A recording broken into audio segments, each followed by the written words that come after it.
We will now start with a presentation on Supply Chain 4.0, Path to Value Orchestration. I invite Bino for the presentation. Good afternoon to all of you. I think I'm audible. It's, as the MC just mentioned, it's a challenging session that we get into.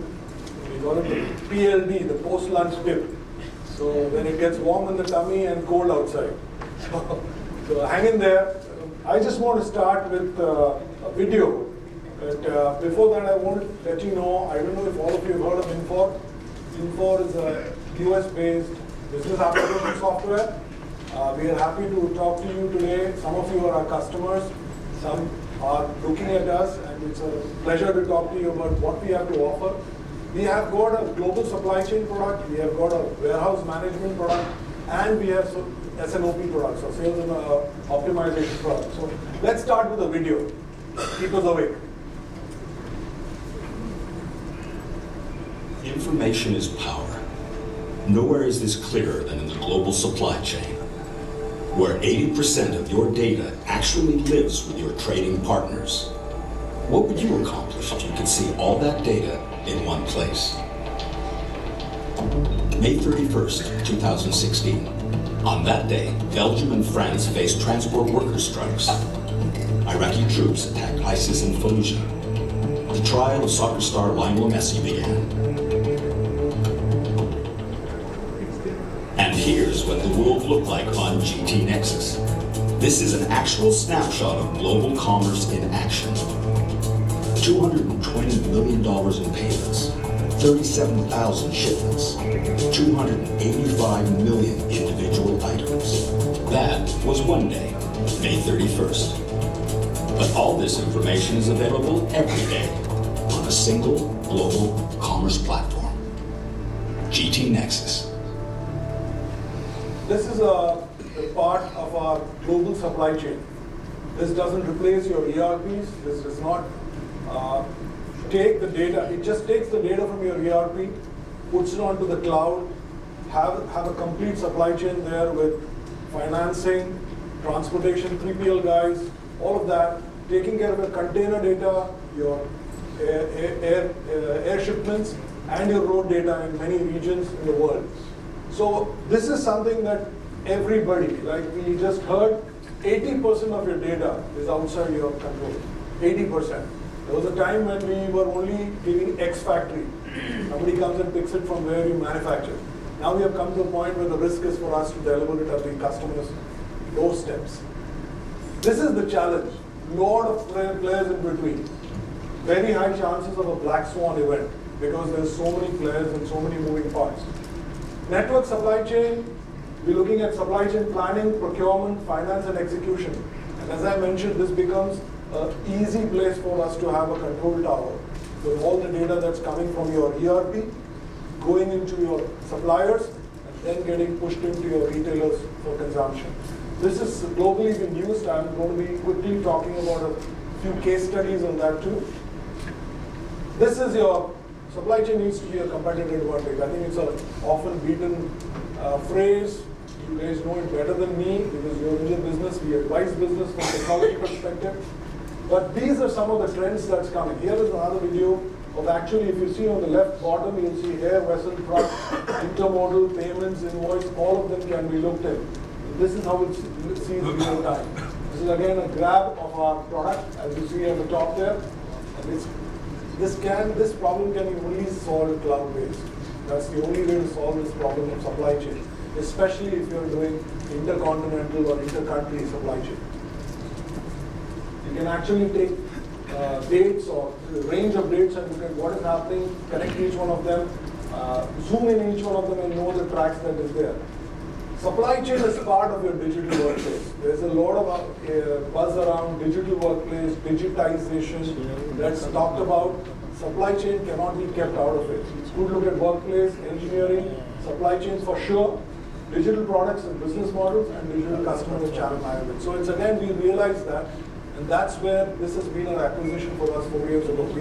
Infor primarily has been aggregating solutions for specific verticals that we operate in. Some of our global customers, and somebody mentioned in the earlier half of the presentation about how one technology may not work for everyone. Very true, because if you see the storyline for each brand there is a different one. Let me take the Electrolux one there, the Black Swan event. It's actually their containers for their electronic items were on 2 ships which collided in Malaysia. It's a real-time situation, I'm telling you. Immediately, because they were on GT Nexus or Infor Nexus, they could pull the data and see how many containers were affected and where was it going. They could immediately go back to their suppliers and rush some orders to compensate for that. Why is this possible? It's because it's all available on one platform, on the cloud.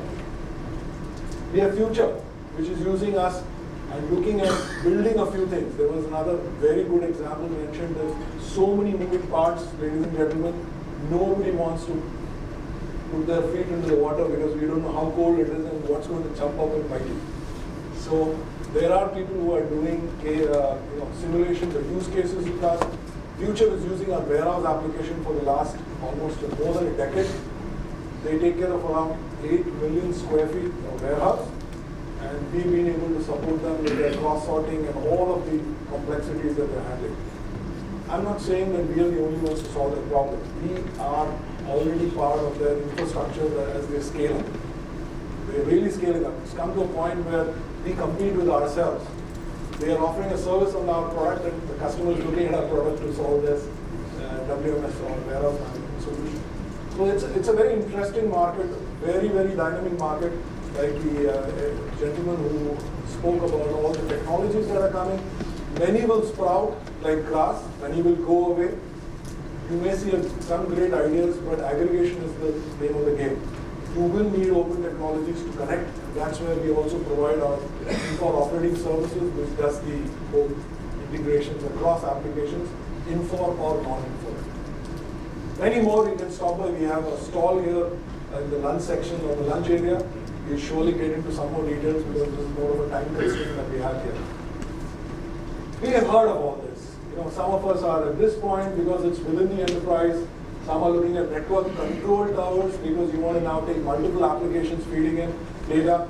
Then you want to orchestrate your network, which is exactly where, harmonize your demand, pick your supply, and because of so many moving parts, you need to actually see that everything is moving at some clockwork pace for long periods of time.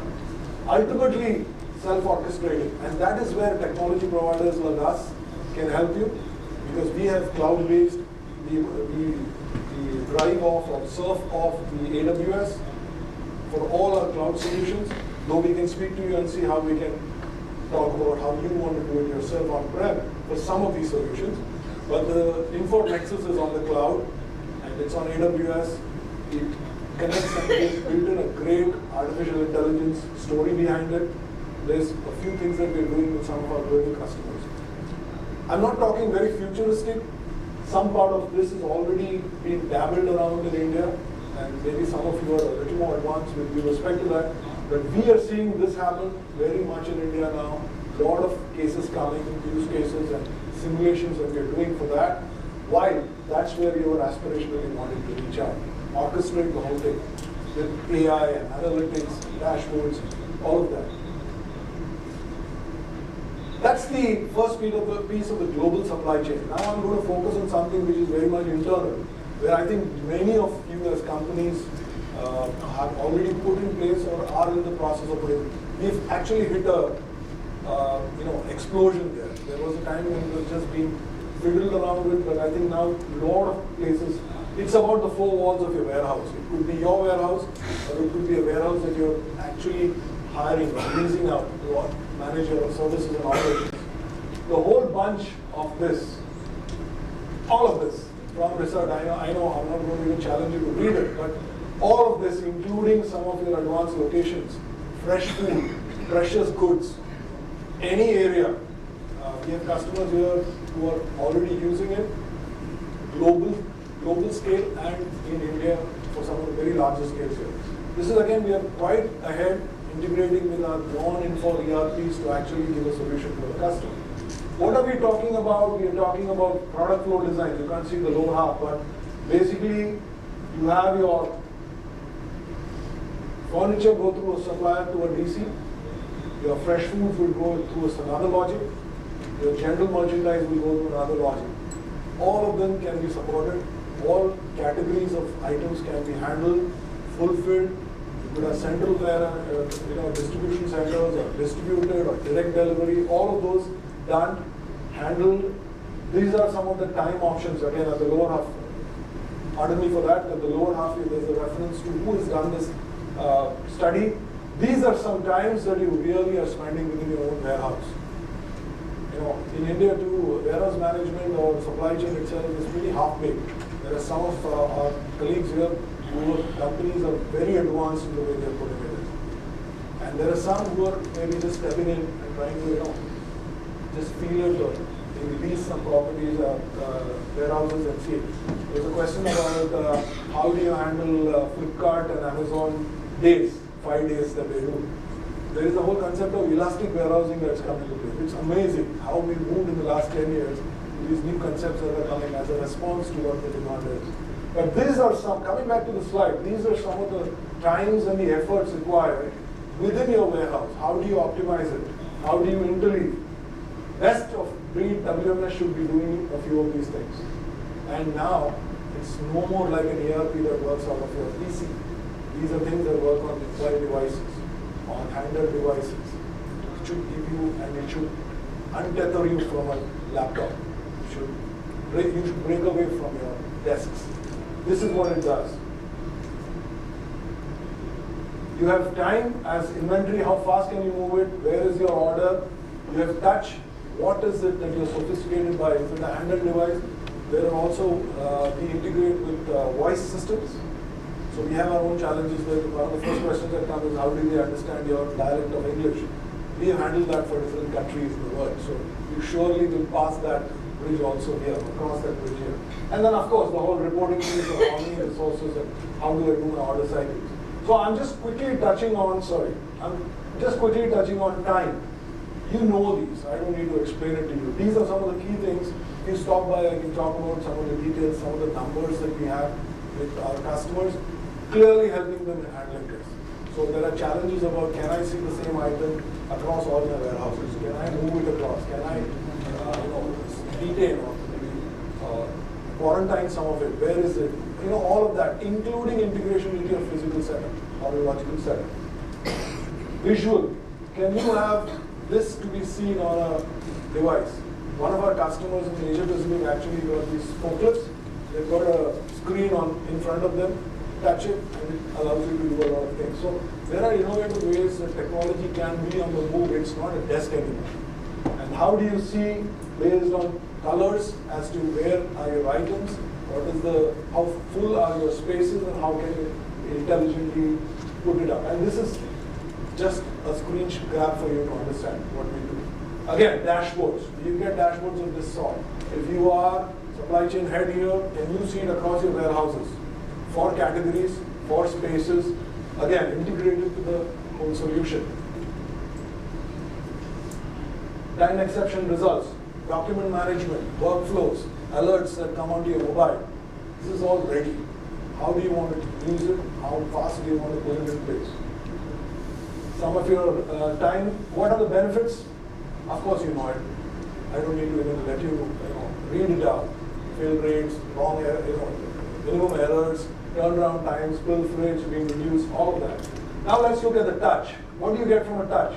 System directed picking and put away. Or voice directed, dynamic task interleaving.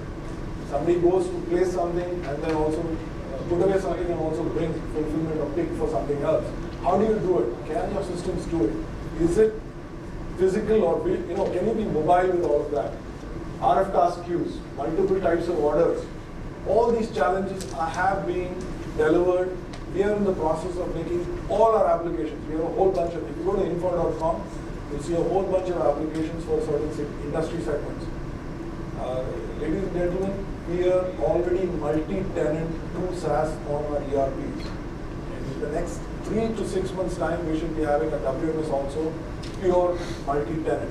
While it's already available, the other SaaS that we talk about is the hosted piece. It's already available. So this is something that is ready to use right away.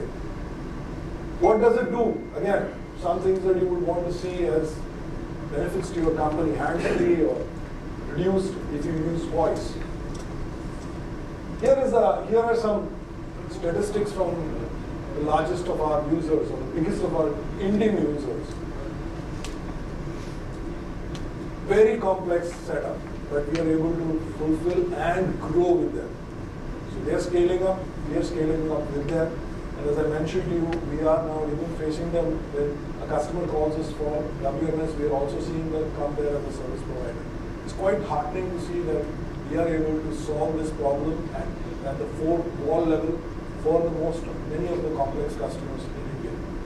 The Infor Nexus piece is something that's already there are suppliers.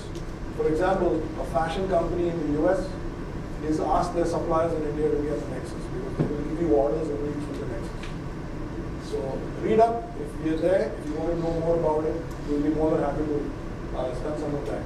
New technologies, we all acknowledge this, and some of this will die away, some of it will really gain traction, but we are working very closely with our own customers to ensure that we deliver solutions in the supply chain space also with this. We are doing blockchain use cases with our global supply chain Infor Nexus. And I won't be talking about SNOP products now, but if you need to know more about the demand planning and the supply chain planning, please stop by. We'll be more than happy to talk to you. Thank you so much for your time.